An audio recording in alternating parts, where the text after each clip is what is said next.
Hello class, it's Mr. Albrecht here. Today we're going to go over Edgar Allan Poe's A Cask of Amontillado. Now please pay attention to how I put this video together because we're going to ask you guys to put something very similar together in order to assess your knowledge on the themes and plot lines of Edgar Allan Poe's short story. Hope you guys enjoy. The story starts out in Venice, where we find a man named Montresor, our narrator. And Montresor is quite ticked. His acquaintance, Fortunato, recently roasted him in a real bad way. And now, Montresor wants to get even. For clarification, we never actually know how Fortunato insults Montresor.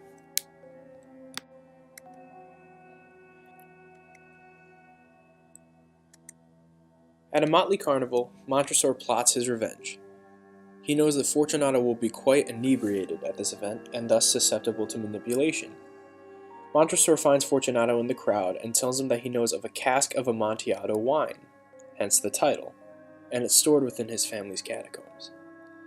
Fortunato is hesitant at first, but once Montresor brings up the prospect of sharing wine with another companion named Lucchese, Fortunato gets quite competitive and agrees to join Montresor on his journey into the catacomb.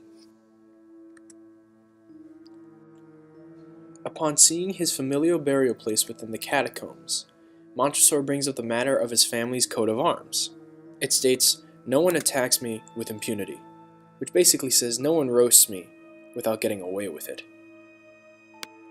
As the pair journeys deeper into the catacombs, Fortunato begins to cough due to the area's mustiness. Montresor feigns concern, but Fortunato rebuttals him, saying that he will not die of a cough. At one point, Fortunato makes a gesture that Montresor does not recognize. Fortunato asks, "Are you not of the Masons?"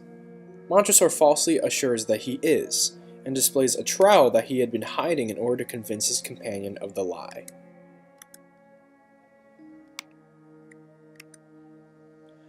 When they reach an enclave of the catacombs, Montresor tells Fortunato that the wine is inside.